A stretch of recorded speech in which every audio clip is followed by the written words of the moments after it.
All right, it says recording, so I would assume that that is Okay. okay. Multiple tech the red light means. this morning. Well, thank you both for being here. I always feel an immense amount of respect for anybody who steps into this with in the social media age and the age of video. We have video, we're zooming in. For anybody who's watching, our editor and foundation reporter are both out of the office zooming in, so you can't see them, due to the fact that we've got half of the interviewing parties on Zoom. I'm going to moderate this. Traditionally, we would go around and have everybody ask questions, but we compiled the questions, and hopefully that'll make it go smoothly. We have about an hour. We're not going to hold you strictly to time, but please know that we can't get through these questions if you go more than 2 minutes per. I will, at some point within there, if it gets a little lengthy, kind of step in and we'll move on to another question. Sound good? Okay. Megan, let's just start with you, and why don't you introduce yourself and say why you're running? Sure. Megan Perkins. I'm a current Bend City Councilor and the Mayor Pro Tem. And I am running for re-election because I think we have done some really great work for the last 4 years on council, some really impactful work, and there's just a lot more to do. And I want to be a part of it, and I want to have my hand in it and make sure we're prioritizing the right things. Things like our growth plan, which is a huge effort that's going to shape our city for decades to come. I want to make sure we're prioritizing small businesses and that we're prioritizing childcare and as we go forward in that. And things like continuing the work on lowering the high cost of housing. And a lot of the work that I co-created and led and have managed over the past 4 years, there's still more to do. We still need to continue our regional response on homelessness, working on our camping on public lands policies, and on our camping code policies to make sure that we have safer streets. My whole life has been about giving back to community, whether it's in my professional life, in government, in nonprofit, or whether it's in my volunteer capacity, volunteering for numerous organizations for my entire life. And I think what makes me a good counselor is that when I identify a problem, I want to go solve it. And that's why I started Embrace Bend, the nonprofit, in 2019. That's why I ran for council 4 years ago. But I think probably my biggest why is my kids. I look at them, they're 8, 12, and 16 right now, and I think about them after they graduate, and if they wanted to stay here, I want to make sure that they have a place to live, a good paying job, and that they can safely get around our community. So that's my main why. Great. Thanks, Nick. Nick? I'm Nick Cerveny. I'm running for City Council, position 3, and a little bit about me. I joined the military right out of high school. I'm from Springfield, Illinois, originally. And I did that for almost 12 years. I flew helicopters for 8 of those years. I did a tour in Afghanistan. I did 3 years in Central America doing counter-narcotics and drug interdiction as well as humanitarian support. I moved to Bend because my wife got a job here in policy economics or the economic development for the state. So moved here, been here since 2016. I love Bend. I have 4 kids. One is at COCC getting his registered nursing certificate or whatever that is. But, That's awesome. Really awesome. And then 3 little ones, 5, 7, and 9. I gotta keep track. Luckily, they're 2 years old. Yeah, exactly. There's always that pause when you have somebody. Yeah, so 5, 7, 9. I'm running because I think the city council just needs to have, and I'm really trying hard not to ever go against the city council, because it's a hard job. You're not gonna, if it's 51 to 49 split as far as the public sentiment goes, that 49, or even if it's, say it's 80-20, that 20% is going to be upset and loud. So it is, thank you, Megan, for everything you do, and all the city councilors. It's a hard job. But that said, I do think it's become, even though it's a nonpartisan position, it's kind of become hyper-partisan, and there's a lot of viewpoints that are left out. And I think I could do a really good job just filling in that role. as not a hyper-partisan to the other side, but just I've always been independent. I'm an engineer, problem-solving type of brain. If I see a problem, I want to fix it. And I think I could really, it would help the whole council because I could have that dissenting voice if there is one, and it would give at least that 20% or 49% or sometimes 51%. At least they feel they have somebody on their side. But right now, unfortunately, just because the elections worked out, it's just not that way. I think I think all of them are endorsed by the Democrat Party as a nonpartisan role, which is fine. It's a great party, but it's not where I'm at. So Great. Well, Nick, will, in the interest of bouncing back and forth, start with you for this question. Affordable housing has increasingly become a challenge for the City of Bend. As City Councilor, what policies would you support to ensure that affordable housing options continue to increase for all income levels? So that's easy, and I've heard Megan touch on this before too, is the only way to reduce the cost of housing is through either reducing the interest rates, which is something that the city councils can't do. We wish. And then increasing the supply of houses. Mm-hmm. The way to do that is to ease burdens on developers and ideally use local developers because that talent's already here, those plans are already in place, those buildings have been built, and to expand on that.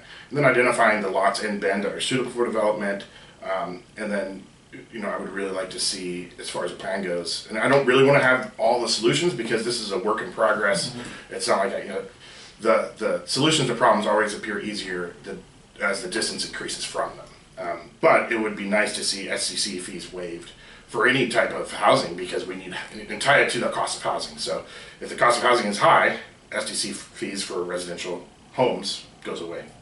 I think we could allocate, instead of trying to do a more complicated affordable housing plan that requires 15% of dedicated affordable housing or deed restrictions, which could work, and it's an all of the above approach. It'd be really nice just to see this lot, the square footage of this lot needs to have an apartment building, that apartment building needs to have X amount of units. Because by doing that, you're going to make the units all 100% are going to be affordable because no one's going to want to buy a smaller house unless they're in that affordable market. And as that increases, that'll be really good for the younger adults, people that are 18 to 21 trying to move out of their home, their parents' house. Now they have an option to not go live with roommates in a 4-unit home, which they are currently doing. A lot of them are. They can actually go get their own apartment. It's going to be larger than a 1-bedroom in a 4-bedroom house. That'll open up that house to a family, lower the cost of that because the supply is now increased, and it'll give that independence and freedom that a lot of the younger adults in Bend really want. Great, thanks, Nick. You want me to repeat the question? No, I think I got it. Excuse me. I think I probably have to brag a little bit to start. That's what I guess the incumbent should do. I've been really impressed by the amount of work we've done on affordable housing over the past 4 years. 1,000 deed restricted units in the city of Bend. We're the first city in Oregon to have an affordable housing fee, the 1/3 of 1%, which our incredible team leveraged like over 14 times to provide more opportunities for affordable housing units to begin to be built in our community. We use CDBG funds, same thing. We were leveraging that money to create these opportunities for these properties to be built.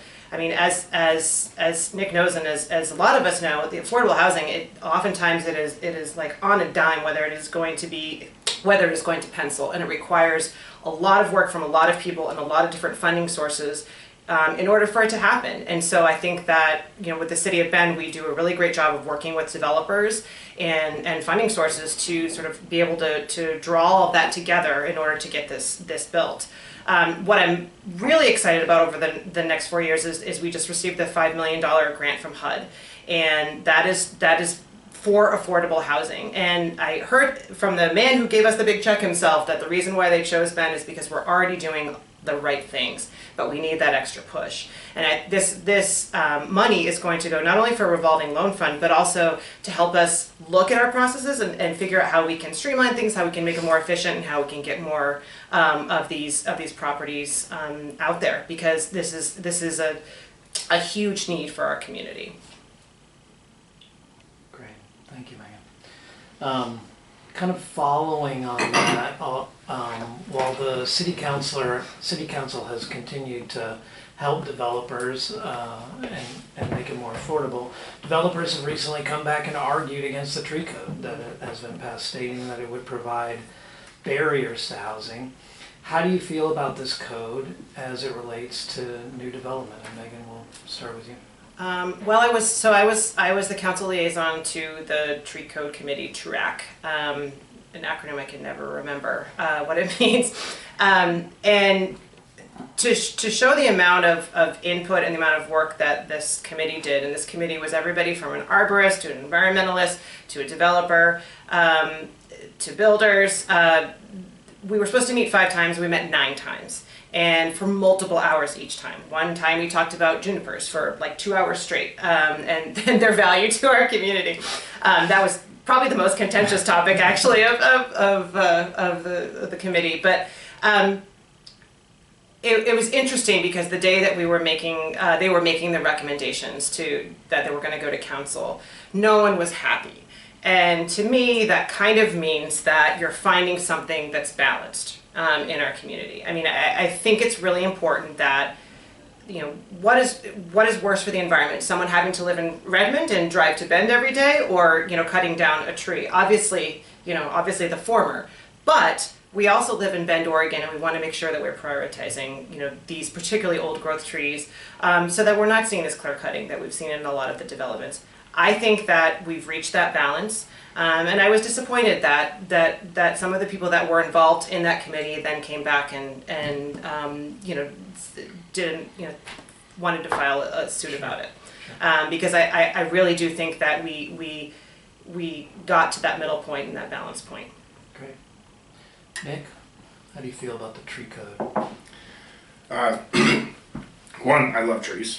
That's especially in Bend. I think a lot of this is the fact that the desire to build up, not out, with no thoughts of actually going outside, and the intense desire to prevent people from driving from Redmond to Bend or outside. I'd really like to see, I don't like urban sprawl because that just kind of sprawls out a city. I'd like to see more of a rural sprawl. We're kind of focused on the here and the now. The one true thing is that trees have been here for 100 years, and if you cut it down, it's never coming back if it's for development. So that needs to be balanced, right? If you build a concrete lot that holds a huge complex with 1,600 people in it, those trees, you can't just move them, because the area that those trees grow was selected by nature as the best suitable place. There is work to be done as far as, obviously, sometimes you have to tear down a tree, you have to take it down. But that does need to be done very logically. I think it would be a lot better if we get together as a community and then tell the state that we need to reform our land use laws, especially like the exclusive farm use in the desert. Those laws were written for west of the Cascade Mountains. And that's nothing the city council can do, but it is something that the city council could get together and actually look at how good it would be to allow to add a kind of a capacitor to when we have high demands of growth and then low demands of growth, because a low demand will come. Measure 110 was recently overturned. I don't want to get too far off topic, but it does apply. A lot of the reasons that people came to Bend were actually for safety, and well, Bend is beautiful for one, but a lot of it was they were no longer felt safe in Portland. They didn't feel safe in San Francisco, and they didn't feel safe in Seattle. Portland, especially with Measure 110, really destroyed a lot of communities, and it took about 5,000 lives directly. And they moved to Bend to escape that. There came a huge demand on growth here.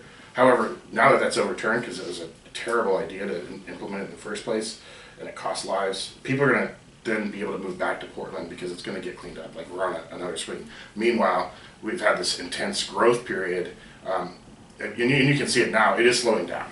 It is coming to there's developments used to go up in 2 months, and now you can see they're stalling out. I think we just had a development, it was a 1,600 unit thing, they lost funding, which is terrible for the middle housing people, you know, but it's just a sign of the times right now. We're hopefully we didn't go too far, so we have a crash like we did in 2008, that was terrible. But yeah, back to the tree code. Anything we do to save a tree is important. Those things have to be here because they've been here for years. So, Nick, I'm going to come to you with this next question. According to the 2024 point in time count, there are now 959 people experiencing homelessness in Bend, 55% living unsheltered. How do you plan as a city councilor to work to reduce homelessness and address concerns related to unsanctioned camping and shelter capacity? yeah, so this is an unpopular, for some reason this is an unpopular position, but I plan to reduce homelessness 100%. We need to end homelessness. We're going to do that with increasing shelter beds, as I think the city council has done a really good job. I think they've tripled the amount of shelter beds in Bend, I think. And then beyond that, we need to look at it from a different lens. It's not compassionate to let somebody sleep outside in a tent because they don't want to go to a shelter. Or, Measure 10 is going to Measure 110, the reversal. That's going to drastically improve this. And I think actually we've already seen some of the worst 2 months before election has really cleaned up the tenting, the people sleeping in tents within the city. But a lot of them, I just drove down Knott Road, and there's still a lot of work to be done out there. I have not made it to Dirt World, whatever Dirt World is. I've been told it's not safe for me to go there. I was told not to go. Juliana and Jen went to the... Oh, great. Well, Fantastic story. let me go on a trip. Yeah, but go ahead. I just don't know it enough to. I think they went there. escorted, so... Yeah, you should go escorted. Yeah. Yes, and so, again, that's a perfect example of not ever okay. If there's a place in Bend we can't go because we don't feel safe, unacceptable. If you're a head coach for any football team or baseball team, and he said, well, we're going to reduce, we're going to get top 5%, or no, he's going to win. Like, we are going to eliminate homelessness from Bend. There's going to be shelter beds, and then just that way of life is not going to be tolerated here. People are going to they're going to get the support because it does exist here. We spent $12 million on homelessness in 2 years, and we had a purported reduction of 5%, which is really noise. It's not a reduction. It's just, you have to make it a little bit harder to be homeless here, and then they either won't come and they'll live somewhere else, or they'll realize, okay, I have to go to the shelter every single night because they're not going to let me sleep on the streets because I don't have a place to go to the bathroom. I don't have the sanitary conditions I need, and it's not safe for me. They'll either leave or they'll eventually get the support they need that does exist and get them back into the economy. I don't want to treat them as second-class citizens. That's what we're doing now. They have a separate set of rules for them and a separate set of rules for us. I believe that I'm not better than them. They have a set of conditions that got them to that place, but we are the same, and if someone held me to those standards, I would be a lot worse off. Instead, I'm held because either my personal beliefs or the people I have around me hold me to a higher standard, and I'm going to hold them to that same standard. Okay, thank you. Megan, do you want me to repeat the question? No, but you're probably going to have to cut me off because I could talk about this for a while. When I ran for office 4 years ago, homelessness was, I think, something that I briefly mentioned, but there was I had really no plans to take that on as my main focus on council. But when I got on council, I realized that we had a significant amount of people that were living on our streets, and no council prior had really ever developed a plan. And when I got on council, we didn't even have a location for an emergency seasonal shelter, and much less a full-time shelter. And because of one-time investments from ARPA funds, from federal and state funds, we were able to get some of these things off the ground, and yes, more than double our shelter capacity in under 3 years. We were dealing with an emergency, right? I mean, that was the emergency, like, we need to get people sheltered. The next step in this is, okay, now we have people in shelter, but we also still have a significant amount of people living on our streets, that either don't want to be in a shelter or can't because of trauma, because of animals, because of, various other reasons, or they want to live in their RV. So that's why now we're working on, with the Coordinated Houseless Response Office, finding a regional response in terms of outdoor shelters, managed shelters, that we can have people go park their RV, get some basic services, and get the support they need to then go to the next step. But I think that being the sort of the voice for homelessness for the past 4 years, the one thing I've realized is that there's not one solution. You're not going to solve homelessness. I would love to solve homelessness. It's the joke of my family. My husband comes home and says, "Did you solve homelessness today?" I mean, it's not something that we can solve. We're always going to have homelessness. We saw our biggest jump in homelessness, 28%, when, like sort of coming out of the pandemic, when all of the people were kicked off of couches because of the pandemic. They were, the eviction protections ran out. We saw huge increases of people, and that's going to take a lot of time. But what is really important is we flattened the curve. And 5% may sound like not like a lot, but that is the first time in over a decade that we actually were able to see a decrease or flatten the curve. And so I think what we're doing is working. We're getting more people into shelter. Our sheltered number is going up. Our unsheltered is going down. But there's still a lot more work we have to do, particularly with the next step of getting people who have jobs, who are homeless, to be able to have some sort of subsidized living situation so that they can get into a stable environment after that. And that's one of the things I want to work on in the next 4 years. Great, thank you. Megan, I'll come to you with this one next. Some residents have voiced concerns around infrastructure projects like the Hawthorne pedestrian bridge over issues like increased costs, viability. What are your thoughts on this project, and how do you plan to support future infrastructure plans around this? I think that the Hawthorne Bridge is one piece of a larger puzzle of what we are trying to do in Midtown. It is the whole idea is to create a connected network from east to west. I think that a lot of the times we forget that what we're trying to do is make sure that everybody can get around in our city safely, and that a lot of the times all the safest ways of getting around our city are on the west side. And so the Wilson project, the Hawthorne Bridge, things like that are enabling us to have that connected pathway, and which I think will actually change the way that we all feel about our city, because there's a lot of geographic conflict, I think, right now in the city of Bend. This council, I think, has been really, really remarkable, and possibly the most active at pursuing grants to get the things done that we want to get done. So the Hawthorne Bridge are federal grants, federal and state grants. The Reed Market overpass study, those are grants. The fuel reduction project that we want to do with the county, that is a grant. And so I think it's important to ease the burden from the local taxpayers when we're talking about the Hawthorne Bridge and some of these infrastructure projects, and get that money elsewhere so that we can do the work that we need to do.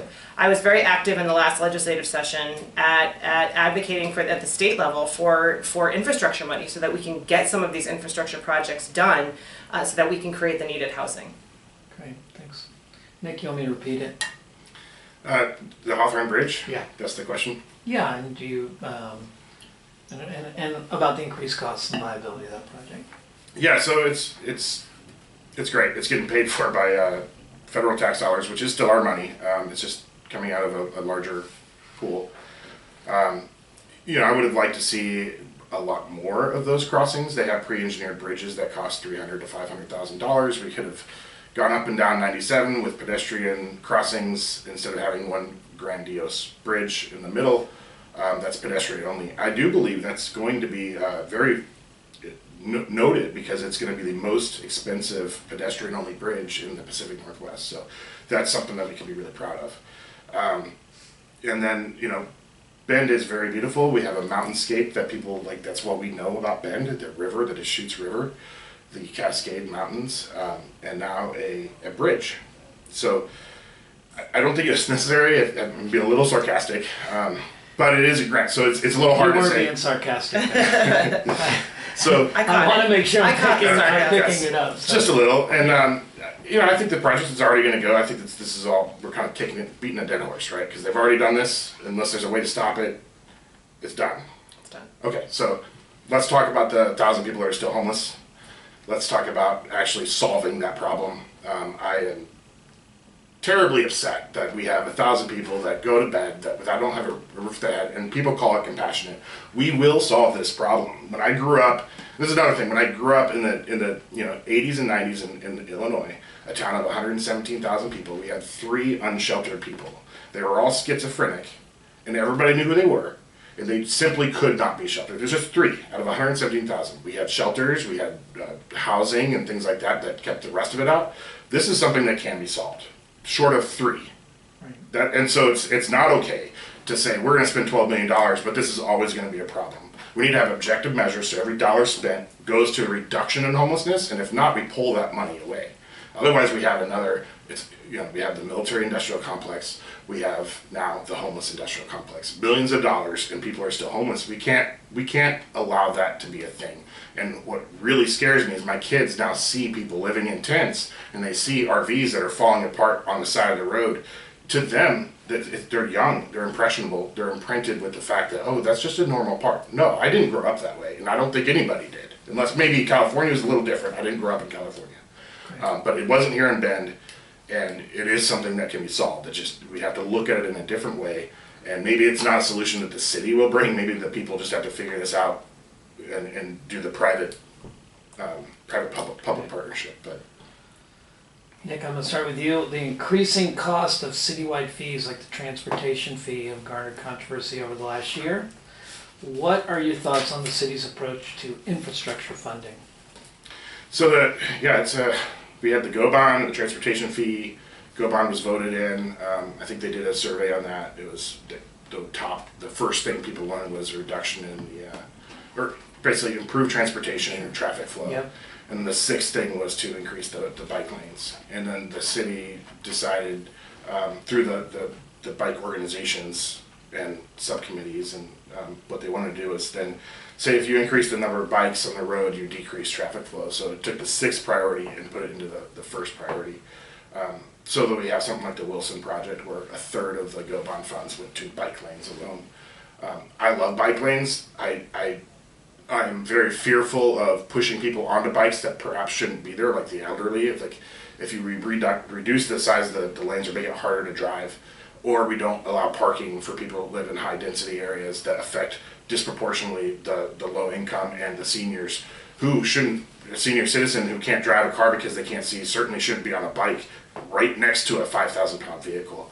I would like to see totally separated bike lanes, and just to make it safer, because there's like a very small reduction possibly by adding these bike lanes like the way we're doing.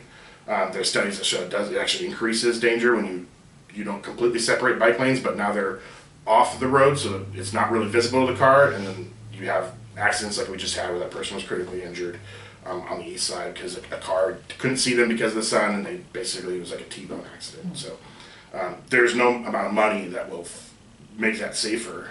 So the transportation fee was very unfortunate because we got underfunded in our roads. Although our roads, the condition index of our roads was actually improving, but we did need that gas tax.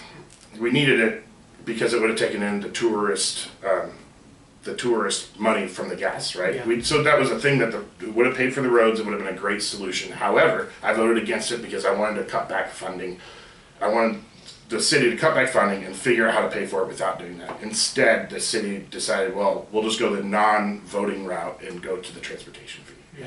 So you support a gas tax now? You've come around on that, or it's not coming around. It's just that was what that was. Right. So a lot of people just thought it was a gas tax, and it wasn't clearly communicated to them. Right. And I voted against the gas tax because that to me was like it was a signal to the city, hey, we need to cut back on spending. We need to find that money elsewhere, not go around and then charge us all $5 to $15 and businesses up to $1,000 and a lot more than that. That was it was unfortunate because if that was the case, then it would have been the smart thing to at least recoup some of the funding from our tourists coming through buying gas. But it also obviously I drive an electric car, but somehow then I wouldn't. I get to ride for free. That's a good thing. Yeah, I don't know. I mean, some people don't like it, and I drive a Tesla, so people don't like me no matter where I am. So. Yeah. No, I know. They like to roll coal on us. I have a Tesla as well. Megan, I'm coming to you on that. Increasing cost of citywide fees, like the transportation fee, have garnered controversy over the last year. What are your thoughts on the city's approach infrastructure funding? I mean, I think, like, two things. One, taking us back, I mean, we had to this council had to clean up a mess. And there were a lot of former councils that could have done this and didn't have the courage to do it. and kicked that can down the road until we had a mess and something that we needed to fix. I also want to bring us back to 2018 and the transportation system plan. Thousands of people were involved in the transportation system plan. They knew that we were going to have to find other sources to fund our infrastructure in this city. And one of them was the transportation utility fee, was listed in the transportation system plan, and the other one was a gas tax. We know what happened with the gas tax. I think to just touch on a couple of other points, about the tourists, agreed. The Tuff does have a room cost for hotels and motels, which obviously is something that will, be transferred over and absorbed by the tourist community. So there is that. We have a second and third year plan for the Tuff that the Bend Economic Development Advisory Board is very involved with, making sure that we're getting better data to treat businesses fairly, to evaluate their square footage and their use a lot differently, so that we can make sure that we're not hurting our business community with that. And we also decided that we are going to talk about a gas tax in stage 3 of the Tuff, and so as next steps, getting it on the ballot again. And so I think that we've had with the Tuff, we had so many roundtables, so much community involvement. It's something that no one wants. I mean, do I like the Tuff? No, of course not. But do I also want to ride around in our streets safely and have nice paved roads and safe ways for everybody to get around town? Yes. Right. Well, we didn't have the gas tax in here, but just follow up. Do you support a return to a discussion on the gas tax? I do, but as Nick said, I think one of the things we have to think about with the way that our cars are changing is, what does that mean for electric vehicles? Well, electric vehicles. We just skirt around the whole thing, and then us electric owners don't have to pay anything. Exactly, and electric cars are heavy, and I think that's something we also have to talk about. Is that's a lot more damage to the roads. So. Right. No, absolutely. Megan, I'm going to come to you to start. Groundwater is a growing concern in the region. What is your approach to this as a city councilor? Do you agree with the recent decision by the Oregon Resources Department to limit new permits? What will this mean for Bend? We all know how much, as I drink some tap water right now, how much we love our water in Bend. It's award-winning water. Every time I talk to kids when they come to City Hall, we talk about the water and where it comes from, and we are doing an amazing job as a city of making sure that as we grow, we are maintaining our water use, and I think that's really important, and that's something that we should all be really proud of the conservation efforts. I think the city's role in a lot of this is, as we see some of this water starting to diminish, we need to do better community engagement. I mean, a lot of this is residential water use. The city's Water Smart program, I get an email if I'm using a little too much water and immediately change my behavior. And our turf rebate program, I think those are examples of ways that we're trying to engage the public with a little more carrot than stick, because I've learned with a lot of this stuff that the stick is not really what works. It's the carrot. So I think that's been the city's approach. Nick, I'm going to repeat the question just because there's 3 of them in here. Groundwater is a growing concern in the region. What is your approach to this, as will be your approach as a city councilor? Do you agree with the recent decision by the Oregon Water Resources Department to limit new permits, and what will this mean for our community? So I guess I'll start. Groundwater is a growing concern. So we need obviously very, very a diverse set of studies to find out what exactly that means, right? What portion of groundwater is the concern? Is it nitrogen? Is it phosphor chemicals? Is it the water table is receding? Where are we at with that? And then how does that change seasonally? How does it change on a decade level? To see really what does Bend have for water, right? Because if we don't have enough water, there's got to be cutbacks, and generally what that means is you have a higher rate plan. You have to do something to reduce people's usage of water. I like, going back to, you can't limit permits. We have to increase supply, right? Right now, if you have any kind of subsidized or affordable housing, what you're doing is creating an artificial reduction in the supply, because there's a barrier to them building, which is a barrier to entry. It's harder to develop. So doing anything with permits would be a bad idea. And it would lead to like a lottery system of people living in Bend. I want to go back to something that, again, I can't do this on the city council, but this is kind of beyond that. We need to have, we need to look at the exclusive farm use land that's outside in the rural areas in the counties. So people could live out there and they could live off grid, which is a huge thing people love to do. They're doing it now in their vans. There's tons of YouTubers that do this. But when they do that, they actually, like if anybody's gone camping like I do, I can go like with a family of 4. I pride myself on, or like it's a goal, like how much water can we live on in 2 days, 3 days, 4 days. So like, if we're really careful, we can go with 32 gallons of water in 4 days with showers. And I mean, it's just, Right. the combat showers. Yeah, so can I just, keeping this on water, if you're gonna open up that additional land in the EFU, is that gonna have a positive or a negative effect on the groundwater that we're talking about? Well, it would be the net zero, right? Because they wouldn't be getting the water from the ground. Usually the wells are way too deep or way too expensive, but they would be just like camping. They would be getting a cistern and having water delivered, bring their own water, and they're going to find their own ways. Instead of using like a carrot and stick and trying to bribe someone to live a certain way, they're going to live that way because they have to, and they choose that way. Because once you do that, then property costs in Bend go down. People who want to live kind of more in nature, a darker sky, and without the hustle and bustle of the city, they can live out there undisturbed as long as you have separation between lots, so you have the biodiversity that already exists out there uninterrupted. It's going to be a beautiful place to live for them. With that, it's a trade, right? They're going to have less water, but they're going to learn how to use it efficiently because they want to, not because they're like baited into doing that. Okay. Nick, what sets you apart from your opponent? I don't know my opponent that well. It's hard to say, but what makes me me, I think we're all individuals. We all have a unique gift to give to the world, as each person here. And I'm an engineer.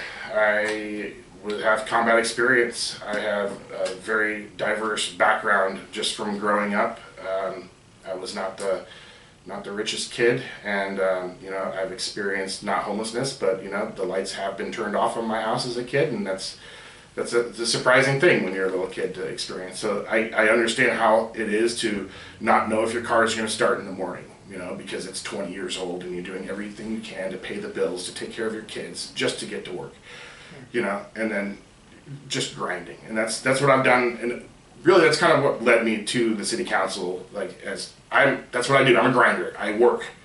It's part of my childhood. It's part of being in the military and then getting out, getting an engineering degree while starting a business, and then while doing other things and raising a family. I now have a wonderful job at a brewery that I love very deeply, and it's a great place to work. But now I have some extra time, and I wanted to give back to the community because that's what I've always done. So. Thanks, Nick. Megan, what sets you apart from your opponent? Well, I also don't know Nick very well, so I'll just talk about myself. I think it just goes back to engaging community and being able to take an idea or a policy and take it from the beginning into the end. For instance, the Coordinated Houseless Response Office. Councilor Broadman and I, thought up that idea and wrote a letter to the county commission and said we should have a collaborative office in this community. Then we took that idea, we talked to the county about it, we took that idea and went to the state, and it became a statewide pilot all over the state. There's 8 locations. And then I didn't finish there. Then I joined it as the vice chair of the board and have worked continually to make sure that we are doing things like working on public lands camping and data management and finding these outdoor managed camps. And so I think it's a matter. I plug away every single day. And I'm not afraid to work with people that disagree with me. I'll take the county as another example, right? Every single day we walk into those every month we walk into those coordinated houseless response office meetings, and we have very different opinions about the sources of homelessness, what we should do about homelessness, but we work together, and I spent a lot of time working together with the other members on that board to do what's right, which is to find some form of solution. You know, many years ago when we were passing our shelter code amendments, you know, the community was really in an uproar, and I went on Nextdoor and had a conversation with people and said, here's what's really happening here. Here's my understanding. And then I said, I will meet with you and we will talk about this. I thought I was meeting with 5 people. I pull up to Drake Park with a folding chair, thinking I was going to sit at Drake Park with a folding chair. There were 82 people there and two cameras. And I spent 2 hours getting yelled at, mostly, but trying to communicate and talk to people and listen to their concerns. And so I think that's what makes me a stellar counselor, and that's why I want to serve 4 more years. Okay. Well, we are at the end of our questioning period. I'd like to just give you an opportunity, if we have not asked you a question that you feel passionately about or something that defines your position we didn't get to, this would be the time to bring that forward, and then we'll conclude. So, Megan, anything that you'd like to say to voters that we might have missed? No, I think I've said it all. Okay. Nick, opportunity to take the floor. Yeah, so the whole premise of this is we have to maximize the taxpayer dollars for what we get out of it. If we're going to pay money for homelessness, we have to have a reduction in homelessness, and that has to be translated back to how much money they get. We don't want to get stuck in a position where we have a permanent homeless advocate. Like, we want to end homelessness. We can't have these positions that become bureaucratic and then they have to justify their existence, and the solutions don't come out of that. We need to be very agile as a community, always has been. And the last thing I just want to say is, like, I truly love everybody in Bend. I love everybody here. I don't care if you dislike me, hate me. I'm a regular guy, right? But I'm not special. This is something that honestly the majority of people in Bend could be. And this is me asking the people of Bend, not just to support me, but to come out and we need to have more people running for city council. Agreed. Thank you. We need to have, like, this isn't something that's set apart. There's nothing special, sorry Megan, there's nothing special about Megan that makes her better to run the city council than most people in Bend, and that's the exact same for me.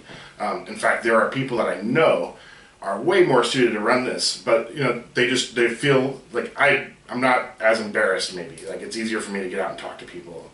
But getting those business owners out there, or people that really have a diverse background in the community, talk to me so we can talk about how you can run for city council, because this is something we need to open up to the city. There's nothing exclusive about this.